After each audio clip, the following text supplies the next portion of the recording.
नमस्कार, बुलेटिन में आपका स्वागत है। आपके साथ मैं हूं जीनत सिद्दीकी। शुरुआत करेंगे खबरों की। देहरादून से आज की सबसे बड़ी खबर आपको बता दें, पूरे उत्तराखंड में एनएसए यानी कि राष्ट्रीय सुरक्षा कानून लागू कर दिया गया है और अगले 3 महीने तक पूरे राज्य में ये लागू रहेगा। अपर मुख्य सचिव आनंद वर्धन ने इसका आदेश भी जारी कर दिया है। अब एनएसए के तहत सुरक्षा के लिहाज से किसी को हिरासत में लिया जा सकता है, पूछताछ की जा सकती है और हाल की घटनाओं को आधार बनाकर पूरे राज्य में एनएसए लागू किया गया है, जो कि आज की उत्तराखंड की सबसे बड़ी खबर है।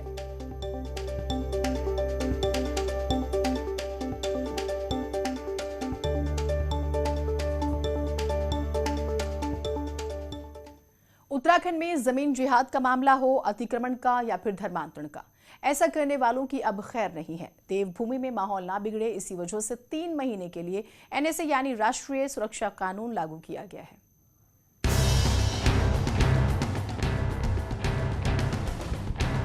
उत्तराखंड में जनसंख्या असंतुलन बढ़ रहा है। कुछ इलाकों में खास समुदाय के लोगों का दखल बढ़ रहा है। टिहरी में मस्जिद का मामला हो, नैनीताल में बढ़ रही खास बस्तियों का या फिर रुड़की में धर्मांतरण का, इन घटनाओं ने सरकार की चिंता बढ़ाई है और यही देखते हुए सरकार ने 3 महीने के लिए उत्तराखंड में राष्ट्रीय सुरक्षा कानून यानी एनएसए लागू कर दिया है। सरकार के प्रवक्ता सुबोध उनियाल का कहना है कि राज्य और देश विरोधी ताकतें देवभूमि पर हावी ना हो, इसलिए ये फैसला लिया गया। तो ऐसे लोगों को रोकने के लिए निश्चित रूप से मैं समझता हूँ एनएसए लगाना एक बहुत उचित कदम है, आवश्यक कदम है और इसको लगा करके उन लोगों को संदेश देने कि राष्ट्र विरोधी, राज्य विरोधी हरकतों को बर्दाश्त नहीं किया जाएगा। 21 साल में उत्तराखंड राज्य में पलायन बढ़ा है, जिसकी आड़ में जमीन पर अवैध कब्जे की शिकायतें आम हैं और इन्हीं को लेकर सरकार 13 जिलों में जांच भी करवा रही है। लेकिन कांग्रेस का कहना है कि सरकार खौफ पैदा करना चाहती है। कांग्रेस ऐसे लोगों के साथ खड़ी है। सामान्य तौर पर घटनाओं को रोकने में अपनी विफलता को स्वीकार किया है, लेकिन ये दुखद है कि इसके लिए उन्होंने एनएसए लगाने का फैसला किया है। लोगों के नागरिक अधिकारों को संकुचित किया जाएगा और लोगों के मन में जो अपनी लोकतांत्रिक लड़ाइयाँ लड़ रही हैं, सरकार खौफ पैदा करना चाहती है और अब इसके तहत अधिकारों का दुरुपयोग करेगी। उत्तराखंड को देवभूमि कहा जाता है और ऐसे में जमीन जिहाद, अतिक्रमण और धर्मांतरण के मामले उत्तराखंड को बदनाम कर रहे हैं और बड़ा खतरा भी है। ऐसे ही बढ़ते मामलों को देखते हुए अब सरकार को राष्ट्रीय सुरक्षा कानून लगाने को मजबूर होना पड़ा है। न्यूज़ 18 के लिए देहरादून से दीपांकर भट्ट की रिपोर्ट। उत्तर प्रदेश के लखीमपुर खीरी में बवाल का असर उत्तराखंड पर भी दिखा है। कांग्रेस ने आज पूरे प्रदेश में प्रदर्शन किया। देहरादून में भी लखीमपुर को लेकर कांग्रेस ने प्रदर्शन किया और एसएसपी ऑफिस में पूर्व सीएम हरीश रावत ने गिरफ्तारी दी। हरीश रावत ने कहा है कि मारे गए किसानों के जो आरोपी हैं उनको जल्द जेल भेजा जाए, साथ ही मंत्री को बर्खास्त किया जाए। ऐसे कुसंस्कार, हमारा ये विरोध लोकतंत्र बचाने के लिए है। एक हत्यारी भावना, जिस भावना के वशीभूत होकर केंद्रीय मंत्री के बेटे ने अपने और अपने साथियों की गाड़ी से किसानों को कुचल करके मार दिया, उस भावना के खिलाफ है। तो यूपी के लखीमपुर मामले को लेकर पौड़ी में विरोध कर रहे कांग्रेस कार्यकर्ताओं को पुलिस ने हिरासत में लिया। तो श्रीनगर गढ़वाल में कांग्रेस प्रदेश अध्यक्ष गणेश गोदियाल ने मौन व्रत के साथ धरना दिया। कांग्रेस कार्यकर्ताओं के साथ श्रीनगर तहसील पहुंचे गोदियाल ने धरना देने के दौरान घटना की निंदा करते हुए कांग्रेस नेता प्रियंका गांधी को हिरासत में लिए जाने पर विरोध जाहिर किया। घटना को लोकतंत्र पर हमला बताया। रुड़की और आसपास के इलाकों में किसानों का खासा प्रभाव है और लखीमपुर मामले को लेकर रुड़की में भी किसानों ने प्रदर्शन किया, पुतला फूंक कर विरोध जताया। साथ ही किसानों ने आरोपी को जल्द गिरफ्तार कर कड़ी सजा देने की मांग की। साथ ही किसानों का कहना है कि मृतक किसानों के परिजनों को 1-1 करोड़ का मुआवजा दिया जाए, नहीं तो किसान उग्र आंदोलन करने को मजबूर होंगे। तत्काल इस गृह राज्य मंत्री को बर्खास्त किया जाए, इसके पुत्र के खिलाफ 302 का मुकदमा दर्ज कर गिरफ्तारी की जाए और जो हमारे किसान परिवारों को, जो हमारे किसान शहीद हैं, उनके परिवारों को 1 करोड़ रुपए का मुआवजा दिया जाए। बात करें राज्य के अन्य हिस्सों की तो कई जगहों पर आज लखीमपुर मामले को लेकर विरोध प्रदर्शन हुए और कांग्रेस इस मामले पर सड़कों पर उतर आई है। लखीमपुर मामले को लेकर हरिद्वार, अल्मोड़ा, चंपावत, कोटद्वार, नैनीताल और हल्द्वानी में भी कांग्रेस ने प्रदर्शन किया। मामले में जल्द आरोपियों की गिरफ्तारी की मांग की। तस्वीरों में आप अलग अलग जगहों का प्रदर्शन भी देख सकते हैं। उत्तराखंड के मुख्यमंत्री सीएम धामी ने यूपी के लखीमपुर में हुई घटना को दुखद बताया। लोगों से शांति की उन्होंने अपील की। कहा, लोग उपद्रव ना करें, सरकार उनकी बात जरूर सुनेगी।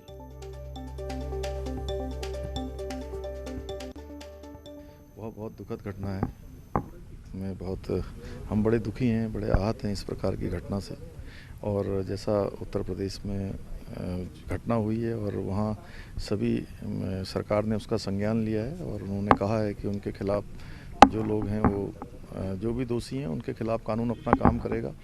माननीय योगी जी का उसमें बयान में देख रहा था, उन्होंने कहा है, उन्होंने सख्त निर्देश भी दिए हैं। और मैं सभी से अपील करता हूँ कि ऐसे समय में संयम बरतें और सरकार हर दृष्टि से संवेदनशील है। लखीमपुर में मारे गए शुभम मिश्रा के परिवार ने पुलिस को अपनी शिकायत में तेजिंदर सिंह विर्क का नाम लिया है। तेजिंदर सिंह उत्तराखंड के रुद्रपुर के रहने वाले हैं और इस पर ही शुभम मिश्रा के परिवारों ने आरोप लगाया है। तेजिंदर सिंह विर्क उधम सिंह नगर के रुद्रपुर का रहने वाला है और उसका लिंक समाजवादी पार्टी से है। अब तेजिंदर सिंह विर्क को ही बीजेपी ने भी इस पूरे मामले का मास्टरमाइंड बता दिया। तेजिंदर सिंह पेशे से किसान है और सिख बाहुल्य तराई में जाना पहचाना नाम है। तेजिंदर जो हैं उधम सिंह नगर में समाजवादी पार्टी के जिलाध्यक्ष पद पर भी रह चुके हैं और इससे पहले उत्तराखंड के प्रदेश सचिव भी रहे हैं। किसान आंदोलन की शुरुआत के साथ ही तेजिंदर ने इसमें भागीदारी की। अखिलेश यादव के बेहद करीबी माने जाते हैं और हिंसा में विर्क भी गाड़ी की चपेट में आया। फिलहाल अस्पताल में इलाज चल रहा है।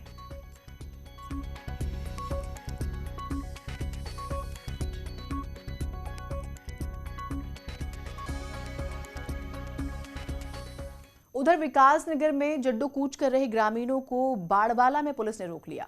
व्यासी बांध से प्रभावित ग्रामीणों ने सरकार के खिलाफ जो है नारेबाजी की। ग्रामीण जमीन के बदले जमीन की मांग कर रहे हैं।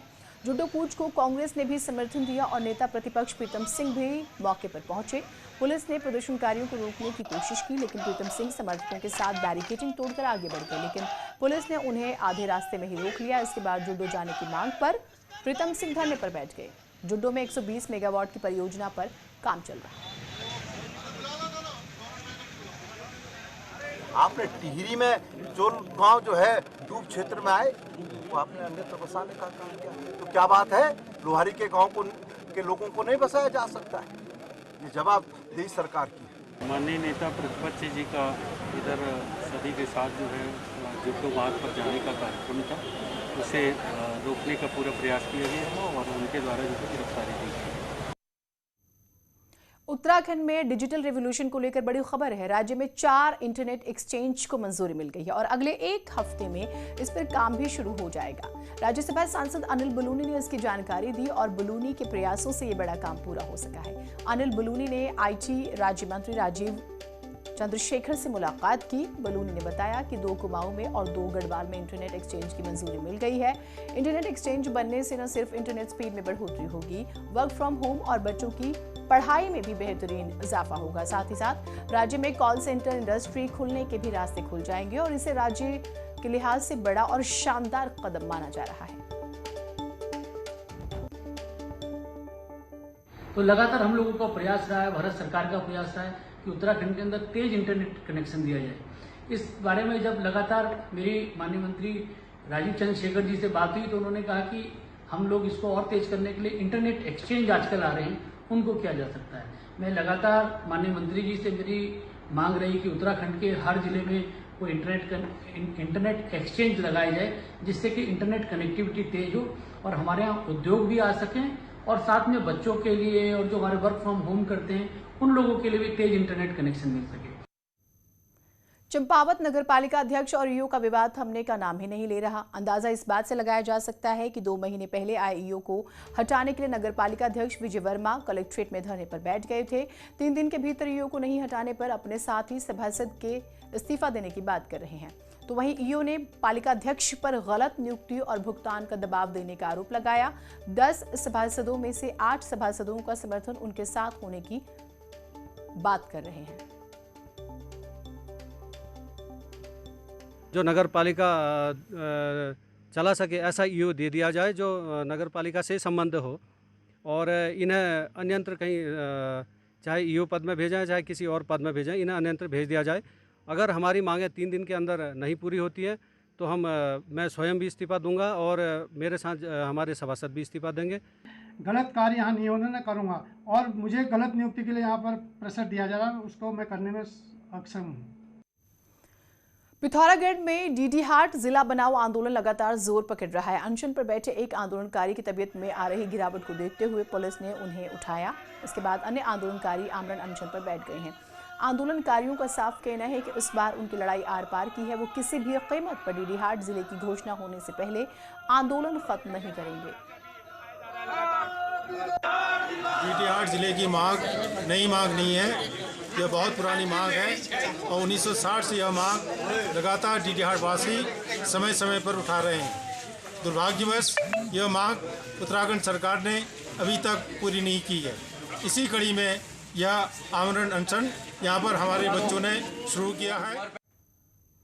चमोली के त्रिशूल पर्वत पर एवलांच की चपेट में आए नौसेना के 4 ट्रैकरों के शव को उनके घरों तक पहुंचा दिया गया है। वहीं 2 और ट्रैकर्स की तलाश जारी है।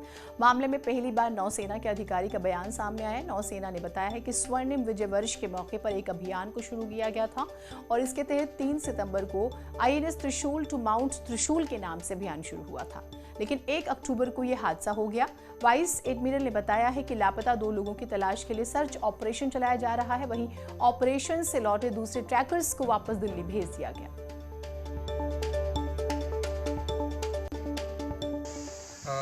भारतीय सेना और वायुसेना के सहयोग से हम लोगों ने जो मिसिंग हैं उनको 4 जनों को रिकवर कर लिया है। 4 साथी हमारे रिकवर हो गए और उनके परिवार के साथ उनको मिला दिया गया है। हमारी हाई ऑल्टीट्यूड वॉरफेयर स्कूल जो भारतीय सेना का स्कूल है, उसकी स्पेशलिस्ट टीम हमारे टीम के साथ में है जो वहाँ पे रेस्क्यू ऑपरेशन कर रही है। और हमें पूरी आशा है कि हमारे जो 2 टीम मेंबर्स हैं, एक हमारा ऑफिसर और एक शेरपा, उनको भी जल्दी ढूंढ लिया जाएगा। चमोली में स्थित त्रिशूल पीक को फतेह करने के दौरान आए एवलांच की चपेट में आने से जान गंवाने वाले नौसेना के दल में देहरादून के लेफ्टिनेंट कमांडर अनंत कुकरेती भी शामिल थे। रविवार को मिले अनंत कुमार और अन्य अफसरों के शवों को चमोली से दिल्ली हेडक्वार्टर भेजा गया। लेफ्टिनेंट कमांडर अनंत का पार्थिव शरीर आज उनके देहरादून के जोगीवाला स्थित घर पर लाया गया। अनंत कुमार की हादसे में हुई मृत्यु की खबर मिलते ही घर में मातम है। माँ पिता के साथ ही घर में मौजूद सभी लोग गहरे सदमे में हैं। अनंत कुकरेती की शादी 3 महीने पहले ही हुई थी और शादी के कुछ दिन बाद ड्यूटी के लिए रवाना हो गए थे। RIMC से पास आउट होकर NDA परीक्षा पास की और इंडियन नेवी में सिलेक्ट हुए। अनंत कुकरेती की पत्नी राधा मुंबई में SBI में अफसर हैं।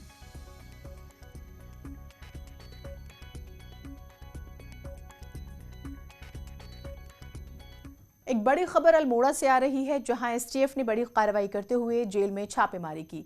इस दौरान STF की टीम को 3 मोबाइल फोन, 4 सिम कार्ड, 1,29,000 रुपए बरामद हुए हैं। बताया जा रहा है कि बदमाश अब्दुल कलीम जेल से गैंग को ऑपरेट कर रहा था।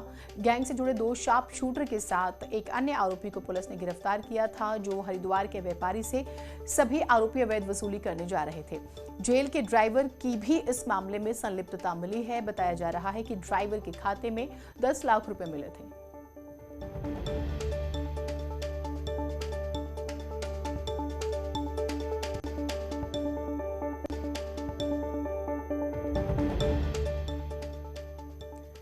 और नैनीताल में 5 पर्यटकों की रिपोर्ट कोविड पॉजिटिव आने से हड़कंप मच गया। वहीं दिन भर स्वास्थ्य विभाग इन पर्यटकों की खोजबीन में लगा रहा और बताए नंबरों पर संपर्क नहीं होने से जिला अस्पताल ने कोतवाली को रिपोर्ट भेजी। इसके बाद पता चला कि 5 पर्यटक हल्द्वानी के हैं। वहीं CMS ने बताया है कि सभी को होम आइसोलेशन के लिए फोन कर जानकारी दे दी गई है।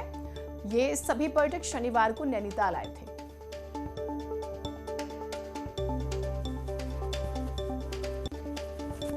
सरकारी अस्पताल से जो है मेमो मिला है।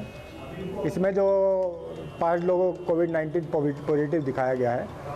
इसमें एक एड्रेस तो जो है काठगोदाम का है और बाकी 4 एड्रेस में नैनीताल लिखा हुआ है। नैनीताल में डिस्ट्रिक्ट है या वो है, इनकी जानकारी अस्पताल से की जाएगी, तो भी उचित कार्रवाई होगी, की जाएगी। ऋषिकेश से खबर है, जहां टिहरी राजवंश की आखिरी राजमाता सूरज कुमार शाह का अंतिम संस्कार राजकीय सम्मान के साथ पूर्णानंद घाट पर हुआ। मुख्यमंत्री सहित कई लोगों ने राजमाता को अंतिम विदाई दी। मुख्यमंत्री पुष्कर सिंह धामी ने इसे अपूरणीय क्षति बताया।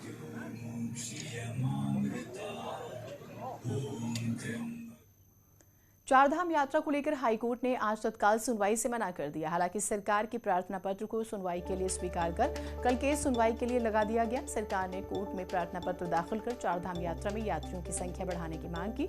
सरकार ने कोर्ट से कहा है कि अब तक कोई भी कोविड का मामला चारधाम में सामने नहीं आया है और लोगों को दर्शनों का लाभ सही से नहीं मिल पा रहा। सरकार ने कहा है कि बद्रीनाथ और केदारनाथ में 3000 लोगों को दर्शनों की अनुमति मिले और गंगोत्री में 1000 और यमुनोत्री में 700 लोगों को यात्रा की अनुमति दी जाए। अब कल हाईकोर्ट पूरे मामले पर सुनवाई करेगा।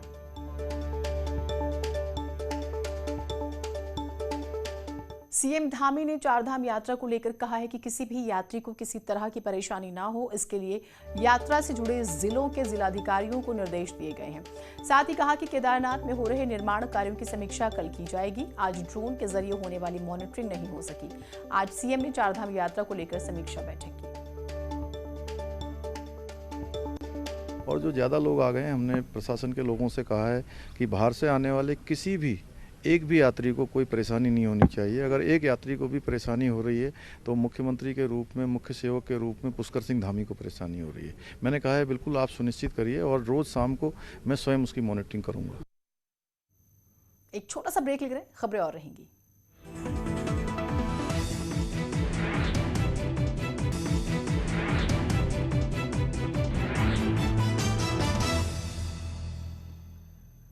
कॉर्बेट टाइगर रिजर्व के ढेला में बने रेस्क्यू सेंटर को जल्द ही टाइगर सफारी में कन्वर्ट किया जाएगा। इस बात की जानकारी केंद्रीय वन और पर्यावरण मंत्री अश्विनी कुमार चौबे ने दी। उन्होंने कहा है कि तकनीकी दिक्कतों को जल्द दूर किया जाएगा। टाइगर सफारी बनाने के लिए राज्यसभा सांसद अनिल बलूनी ने भी केंद्रीय गृह मंत्री से आग्रह किया था।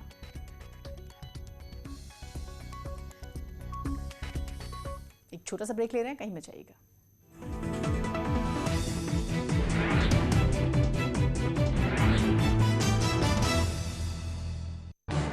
इस